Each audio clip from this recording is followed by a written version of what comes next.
and double lengthy chat, as well as a couple Ravens chats out on Wednesday night for the Bone Marrow Registry and for There Goes My Hero with Anthony Levine, with Zach Orr, as well as Dennis Pitta. You can hear it all in the Buy a Toyota Audio Vault. We're going down to Miami where the weather is fantastic. The beaches are great. Wish this game were down there in Miami at the new Hard Rock Stadium that I think will probably look better than the old Joe Robbie Stadium looked. This guy covers all things news and sports at NBC6 in Miami.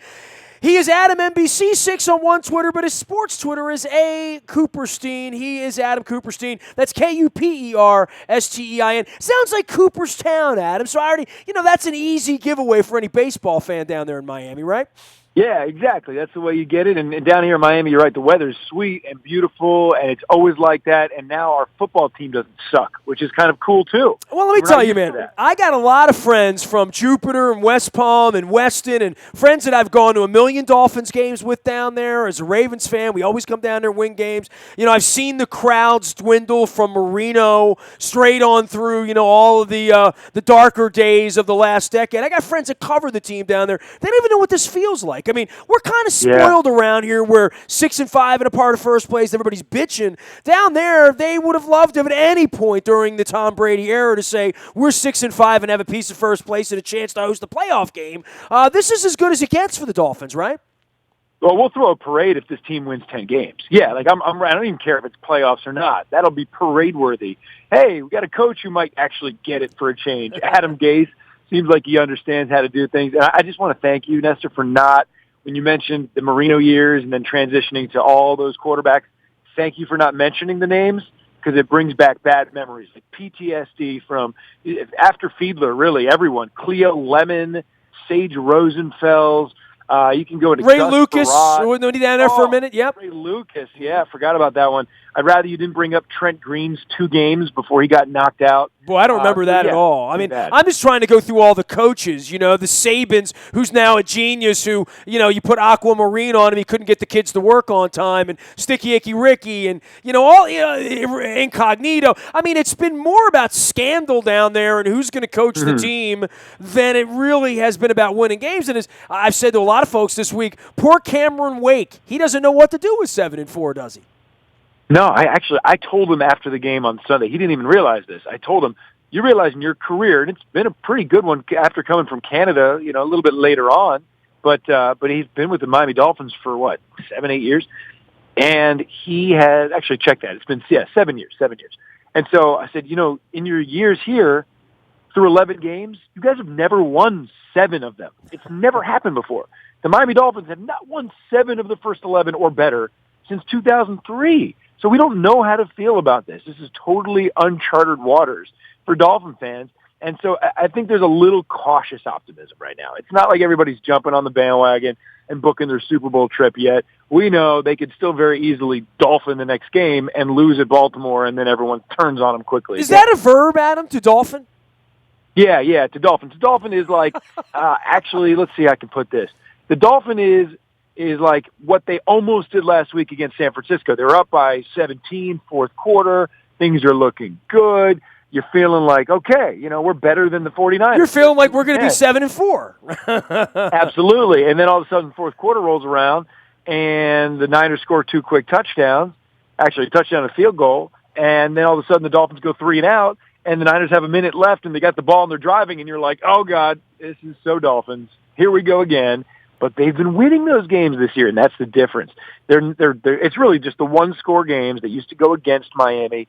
They're winning them consistently this year. That's it. Well, it's the ground game, too. And, part of it with the offensive line, look, we came dangerously close to drafting Laramie Tunsil. And I don't say dangerously close because I'm sure he's been a fine player. He'll be a fine player. But the gas mask video and all that changed the whole trajectory of our franchise, quite frankly, I think, because Tunsil would have been a Raven. Now he's down there in Miami. They've tried to build the offensive line. They felt all along they had the quarterback when many folks were sort of scratching their head. And now he's actually got some receivers that are reliable at this point and a running game that feels more than reliable. It's their bread and butter. And if they're going to run the ball down the Ravens' throats on Sunday, it's going to be a long day in purple. The Ravens stopped the run pretty well. This is an interesting football game from a tactical standpoint, I think. Yeah, number one run defense. I mean, we're aware of that in Miami, and the Dolphins, their identity is to be tough and physical and run the ball, but I just don't think it's going to happen because I know the Ravens are going to try to force Miami to throw and say, go ahead, Tannehill, beat us with that arm. Let's see what you got. And the 49ers did that, and it worked out for Miami because they're the 49ers. But against Baltimore, I mean, it's just not going to go that way. It's not going to go that way. Maybe the Dolphins can get by and they can rely on Tannehill's arm, but I just think it's going to be a bit of a struggle offensively because the Dolphins could be without a couple of starting offensive linemen again. Laramie Tunsil, question mark, and we'll see what happens here, but Mike Pouncey's going to be out, and he's a Pro Bowl center, and they're going to miss him. Albert as well has, they've had trouble with the continuity on the O-line, much like the Ravens have. And at least there, when they've put it together, you feel like it could be really good if everyone got healthy. Here, we're not even sure. I mean, it's just every week it's a little bit of a work in progress, and it's hard for Flacco to look good under those conditions, and I guess hard for Tannehill over the last 5 years to live up to the expectations with things not breaking right around him and not getting protection. He has looked like a different kind of quarterback over the last 6 to 8 weeks, though. Yeah, and you can make some real nice similarities, comparisons between those two guys. Well, other than the Super Bowl ring. Come on now. Let's not take that away from Joe just yet. No, but that's my whole point, man. Like, when Tannehill got here, and people were like, hey, first round, they drafted a quarterback, first time since Marino, first round. And you're like, he's not going to be Marino. And if you think he's going to be Marino, you're going to be disappointed. I always said, if he's Flacco, that's a win. Like, if you get a guy who's good enough with a good team around him to win a Super Bowl, good enough, if he gets hot and he has a good team around him, then that's all you can ask for. If he's that, good for you.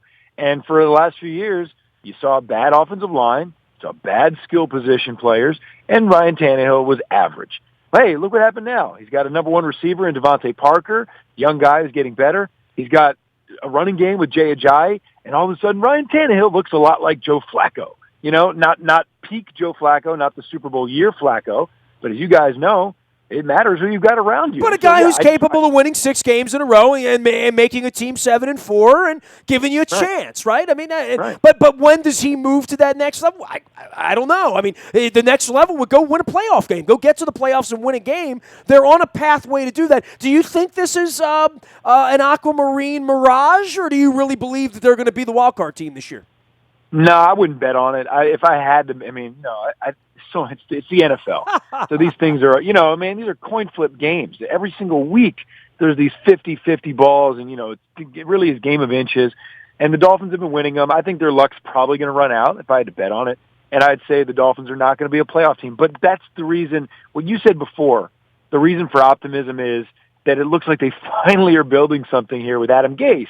And they finally have figured out some of the weaknesses. So even if they go 10-6 and don't make the playoffs, it's a win around here because it's trending in the right direction. But if I had to bet on it, I think this Baltimore game is really the biggest one. If you rank their final 5 most important games, Baltimore's number 1 because it's conference. It's another team fighting for possibly a wild card.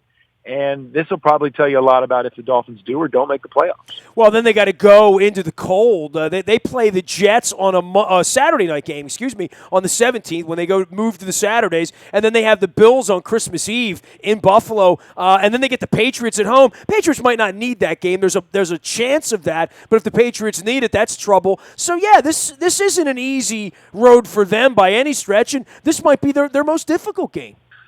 Yeah, and the Patriots game, like you said, they might get lucky, and the Pats bench all their starters, and Brady's sitting, and you got a great chance to just rack up an easy win at the end of the year that the Dolphins will probably need a lot more than the Patriots do. I think that at Buffalo game is going to be a big tough one for Miami too. So, I'd say Baltimore and Buffalo, those are the two I'd mark on the calendar if you're a Dolphin fan. Say, got to win this one against Baltimore, and if you win the one against Buffalo, they probably will make the playoffs. Adam Cooperstein does all things. I'm sorry. No, yeah, easier. Sorry, man. Easier said than done, though, right? Oh, yeah, absolutely. Yeah. Adam Cooperstein can be found at A. Cooperstein. That's Kuperstein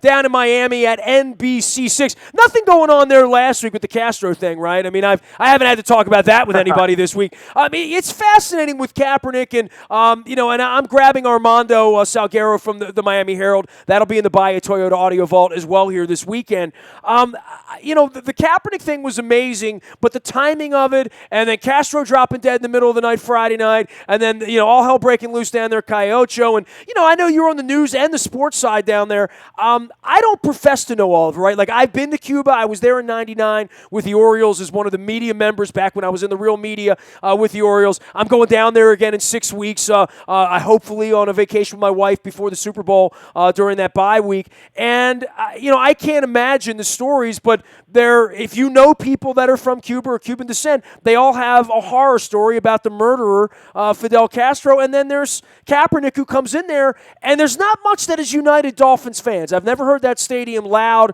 or rowdy or anything like anything that would happen in the Northeast or the Midwest at a football game, but it felt that way for a couple of minutes on Sunday, didn't it? Oh, they were relentless. They were booing. They were chanting. It was pretty loud. I've never seen a guy, individual, get booed like that. The Jets in the heyday of Dolphins Jets. And these weren't all Cuban fans. I mean, these weren't 60,000 Cubans. These are people that have lived amongst Cubans the last 50 years and understand what the hell was going on down there, right? Exactly. Miami kind of uniquely understands the truth about Fidel Castro. And it is a complicated story. I'm not denying that. But it's really weird. Maybe you can help me understand what the hell is going on with America and the rest of the world outside of South Florida, where people are so willing to try to find positives and try to find like the silver lining among a fascist. That's an American thing. When dictator. People die, when the son of Sam dies, we try to go back and say, well, he was a good guy in high school. He had a nice mother. You know what I mean? Like, everybody's looking for something. That's the news media, and that is considered to be the polite way to handle deaths. Hey, man, I was kind of appalled by it. I mean, I didn't think it was a very accurate portrayal of his deeds. I mean, this side of Hitler on my time on the planet, I can't think of many people that have done more worse things than Fidel Castro did. Yeah, well, that's why it's so weird to me. Like, you're talking about, Son of Sam or whatever. I'm talking about Mussolini and Stalin. Like, when are we doing that for Hitler and Stalin? Like, well, the education system was better for the German. They built bridges in Germany. Like, who's doing that? That's what was so bizarre, and that's what I think made Miami even more angry about what happened with Kaepernick. And then, of course, there was fuel to the fire with people who were already inclined to be angry at Kaepernick for the kneeling during the national anthem. Fair or not, like, I'm not taking that side, but I know what? I took his side on the kneeling until he came out and said he didn't vote, and then I'm like, all right, dude, that's all we have in our world today is you get a vote, and if you liked it or you didn't like it, and everybody who knows me knows where I stand on the issue. If you don't vote and then you're going to be that loud and you're going to throw yourself into the political process, at least get your head out of your ass and get your facts straight. That's all I ask. Yeah. Well, it didn't bother me. I don't see that. I don't see it that way, but that's fine. Like, I don't have any problem with people exercising their right not to vote and to boycott the process. So, and you have to be prepared for the consequences if you do that. So I don't feel the same way, but the way you feel about that is how so many Miamians and so many South Florida fans felt that day. Then Fidel Castro just coincidentally, like you said, drops dead. And now all of a sudden, the Kaepernick became Castro lover. He became he was the heel. And so the Castro lover, Kaepernick, gets booed. And then the last play, of course, you couldn't write a better script. Well, it's like a wrestling match, kind of like our whole political process, right? Kind of like where's Vince McMahon when you need him, right? Yeah, well, except there's real consequences at the end of that one. And unlike wrestling, right? That's the sad part. Yeah. I'd like to read the script for how this whole thing's going to turn out, but sadly there isn't one.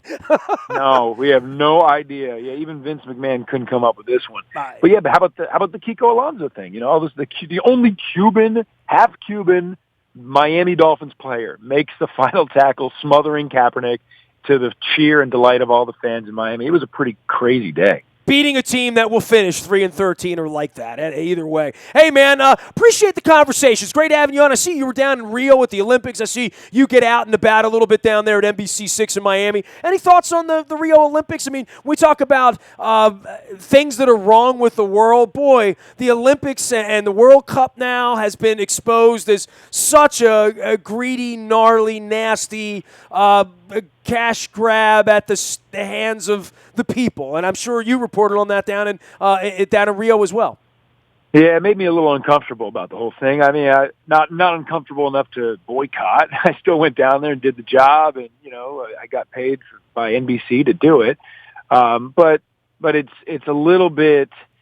We're at the point now where I don't blame any city in the world for not wanting to be the host of the Olympics. Knowing more about it, understanding what happens, the human rights violations, the way that so much is sacrificed, the good of the people sometimes sacrificed for a game. Really, it's just games, a bunch of games, or maybe a show of nationalism for that country. Well, it's FaceTime for kings is kind of what it is, right? Yeah. I thought Rio, in the end, let's see. Let's give Rio a little bit of benefit of the doubt in 5 to 10 years. Obviously, what happened with some of the favelas is heartbreaking. People losing their homes and getting kicked out. That's horrible. It's disgusting.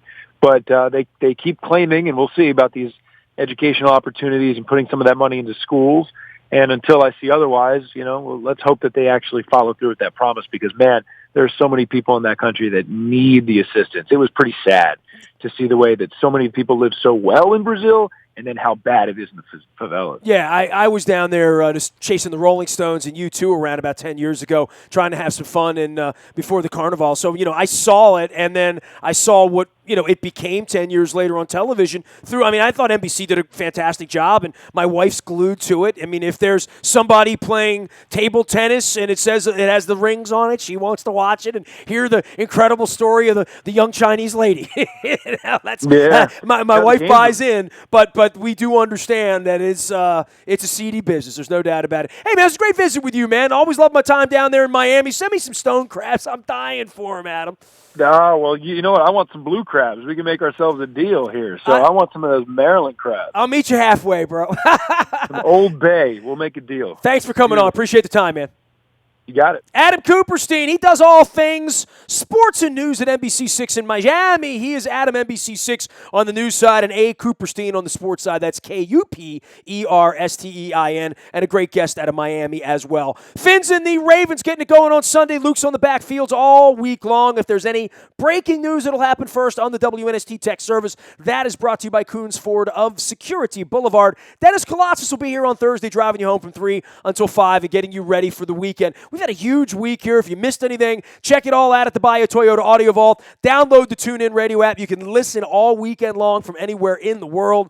That's Dade County or Broward County or Harford County or Montgomery County for that matter. Nasty at WNST.net reaches me. Facebook, Twitter, LinkedIn, Snapchat, Instagram, and streaming live on our Facebook as well as our YouTube WNSTV channel. We are WNST.net, AM 1570, and WNST Towson, Baltimore, and we never stop talking Baltimore sports.